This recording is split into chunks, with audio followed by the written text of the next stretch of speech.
Let me explain these features here. So along your needle plate you can see lots of different numbers. They represent the distance from the needle. Those numbers there are in millimeters and the numbers at the back are in inches. So that seam allowance is the amount of fabric left on the edge when you're sewing. So if you have two layers of fabric like this, you lay them together and you would lay the edge of the fabric along the 15, place the foot down and you would sew, and you keep your fabric along that edge.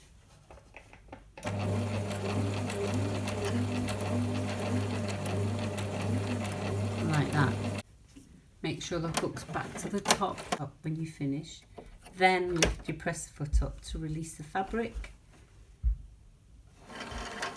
Pull and cut your thread. Now check the fabric at the back and make sure that you see stitches on the back and not loops. If you don't identify the individual stitches, then you need to thread up the machine. Now I'm just going to show you something here. If I pull on this thread here, just any of the threads, can you see how the threads come out? And I'll remove that thread there. I've actually removed the thread just by pulling. And the reason is because I didn't secure the thread. Now we need to secure that thread so it doesn't come out again. And I'm going to use a reverse button to secure the stitches. So we need to stitch.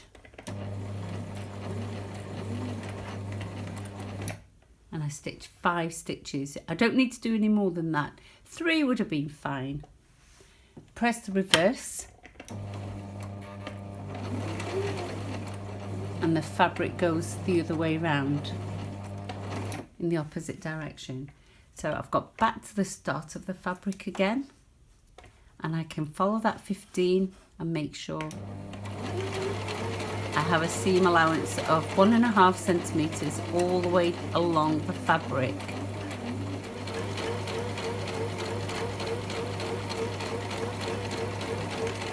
And I get to the end of the fabric. Press the reverse button again.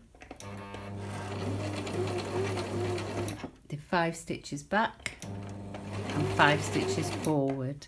And don't go off your fabric, and bring your needle and hook back to the top. So the groove is back at the top. Then lift the presser foot up, release the fabric and bring it round the cutter and pull down. And you can see the stitches have been locked there and there, and that now is held securely and the threads won't be able to be pulled out like I did before. Use a pair of scissors, pull on the thread and cut close against the fabric. Do the same on the other side. So pull on the thread and there you go. Press the foot down.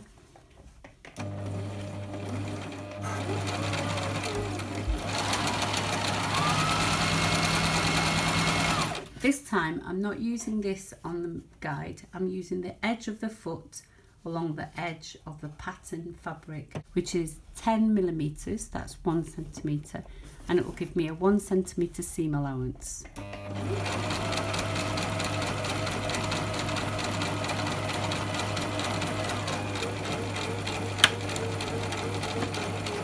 And I reverse at the back. Now hook back up to the top and that groove back at the top. Lift up the presser foot and scoop the fabric out. Right, so there we go. Sewn all along the side there and all along the bottom. Now, the edges of this fabric are called raw. And the reason they're called raw is because they've not been woven by the machines in the factory. They've been cut by maybe you or maybe the shopkeeper. So they're called raw edges. And what happens with them is the fibres start fraying. So can you see how the fabric starts to fray? Well, we need to stop that from happening because this will be no good to us if the fabric starts falling apart from the inside out. So we have options. On this machine we can do a zigzag all the way down. There's lots of different seam finishes, but the way I'm going to do one of the sides here is I'm going to use a pair of pinking shears. Now pinking shears are zigzag scissors, and I get told off quite often for calling them zigzag scissors to the kids. They like to know that they're called pinking shears. So what you do is you just cut along, and I'm going to cut along that white selvage line there. Now really I don't need to cut that away because it's a woven edge and it won't fray. There we go. And you end up with a zigzag, and that will help prevent fraying. Now the other option is you can run a zigzag along the edge.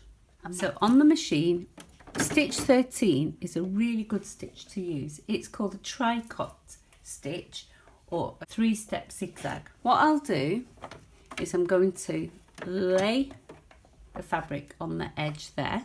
So the raw edge of the fabric, so it's on the inside of that oval, because that's how wide my needle can go, you see. The needle can go the whole width of that oval. So if I lay that down there like that, and I'm on the zigzag, what will happen now is, can you see where that, I'm doing it by hand, it'll go just to the edge of the fabric there. So I'm going to eyeball it. I'm keeping the fabric there along that edge, so it's where that mark is on the foot.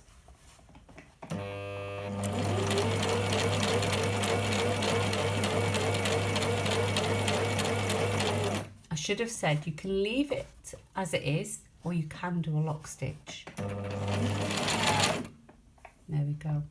Bring the hook to the top. So we make sure that hook's back at the top. There we go.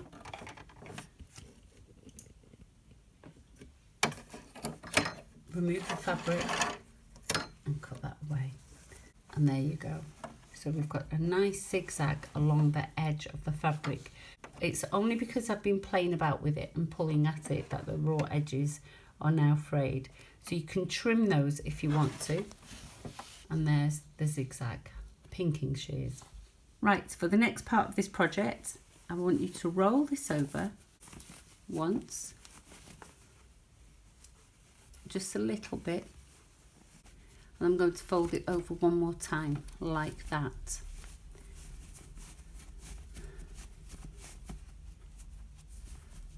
Okay, and then I'm going to lay pins. So see how the seam there matches the seam there. You know you've got a straight line. There you go. And pop your pins in all the way around.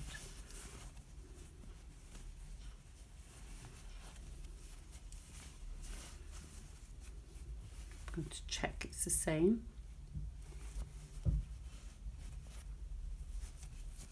Pop a pin in there. I need to leave a hole. I need to leave a little bit of a gap, and I'm going to do that there. I'm going to go all the way around. So I'm going to remove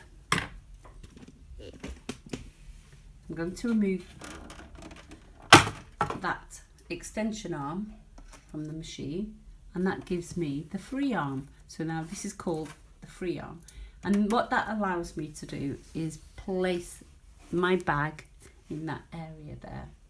I'm going to go back to stitch number 10 now. Remember, that's our outside stitch, and we're going to use number 10 to do a top stitch all the way around this edge.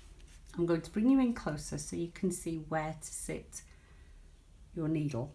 Lay the fabric so that it follows along one of these grooves all the way, and then when I look on it at the bag, so that when I look at the bag the right way around, I'll have the same gap all the way from the top to the stitching line.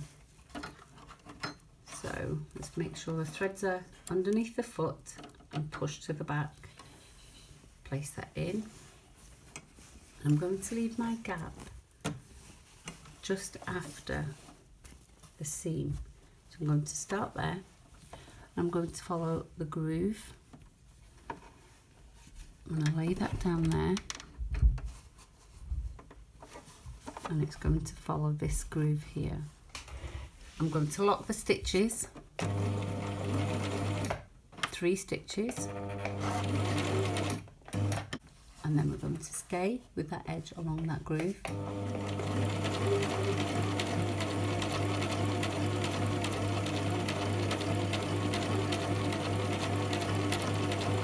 Now I've got to the pin, so make sure the needle's down and then fiddle around. So I'm going to remove that pin and then I'm going to continue.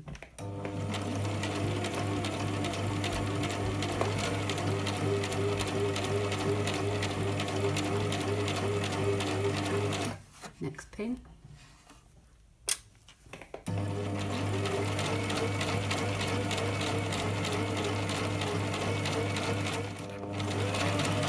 I'm going to go over to the seam and just slightly over and then lock the stitches.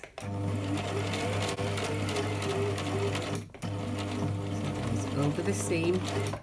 So if I want to lock the stitches, I go back 3. And then come forward 3, and that's it. And then bring the hook, so bringing that hook back to the top. There we go. And then we can release the fabric. When we trim the threads away, pull the thread and cut close to the fabric.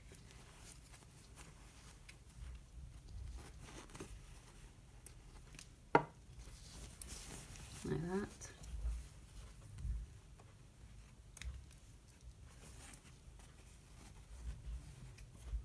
And you can see I don't have a messy loop because I made sure the threads are always pushed to the back. So you don't get a nest, like I call them.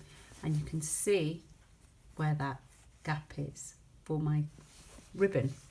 Okay, let's turn this through. So my ribbon needs to be as big as the bag. So if I fold it over like that, but I need a little bit extra so I can tie a bow. So I'll make it about that big. I'll trim that away. Now, if you want to, you can sear that edge with a lighter, or you can fold it over a couple of times and sew so it doesn't fray. Now, grab yourself a safety pin, place that in to the ribbon, and we're going to feed it through our bag. So let's find that hole. It's just there. Push that in, feed it through. So pull the fabric over the safety pin and then pull. Just keep feeding it through, and then when you're near the end,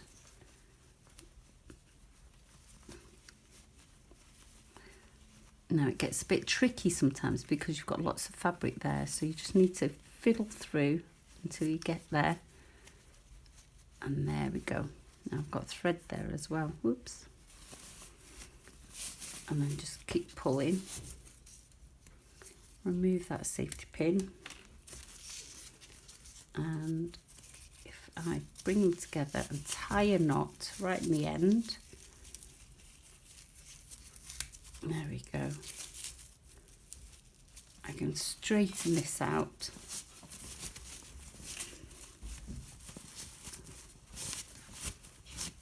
And there we go. I've created my first project on my new sewing machine, and I think what we'll do is we'll put our gadgets in there and a pair of scissors and pull it closed. And you can make that as a gift for somebody.